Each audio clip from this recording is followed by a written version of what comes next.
Hey guys, this is Ajax22 making a quick viewer request video. This is a little something I've been working on for a while and it's nowhere near done, and it's Project Cockweasle.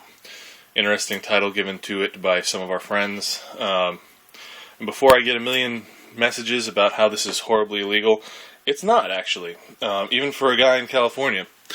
This is a Mosin Nagant 9130, actually two of them, that were torch cut D mills that then had the remaining pieces ground clean and TIG welded back together on a jig.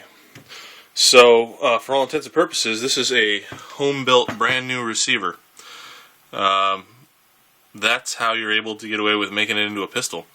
We fin the barrel, to make it go faster, and then turn it down to, I believe it's a little bit less than 2 inches of rifling on this. Threaded it AK style and put an AMD 65 brake on it.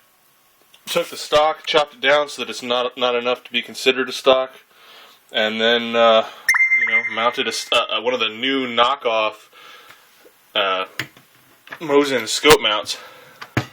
And these are neat because they have 1-inch rings, which means you can take a standard pistol scope, long eye relief pistol scope, and mount it on there.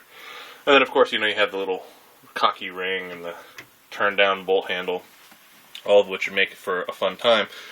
But yeah, this thing makes a loud noise and basically throws the bullets sideways through the targets. It doesn't really have enough rifling to engage properly, so it takes those wonderful Mosin 7.62x54r rounds, throws them out, and they start doing a little daisy cutter pretty much as soon as they leave the barrel.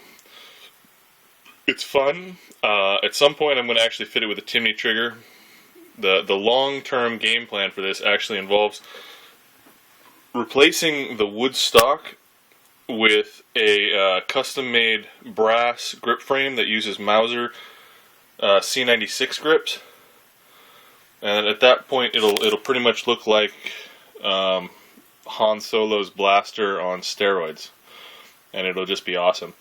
The concept for this basically happened when we were at the range shooting our little 22s, and that guy shows up with his 500 Smith & Wesson little snubby with all the magna porting, stands right next to you and starts just throwing fire at you, and you're like, really, man? Really? So we're like, hey, how could we one-up that, so we could be shooting our little 22s and then pull something out that really made the 500 Smith & Wesson look tiny and impotent. And so we decided to take the 7.62x54r, cut it down into a little tiny bite-sized morsel, and in the process it turned into a pretty interesting aesthetic. The little Obrez look, I think it's a little more fun, a little more. It's not as classical, but it's got finned barrels. That's just cool. So, one of these days I'll get around to actually taking this out to the range. Don't get to go shooting as much as I'd like, but I'll make a special trip for this just to document it for y'all. It's something else when it goes off. Has a tendency on outdoor ranges to clear at least 2 lanes to the left and to the right, and with the indoor ranges, the overpressure wave, you really can't fire more than about 5 rounds because the pressure on your sinuses gets to be so bad, you start getting headaches. But it's still pretty awesome for those first 5 rounds. Yeah, I don't really know what much else I can say about it other than it's, this is the Cockweasle project, and yeah, it's pretty awesome. Hopefully I'll get another video made for this pretty quick.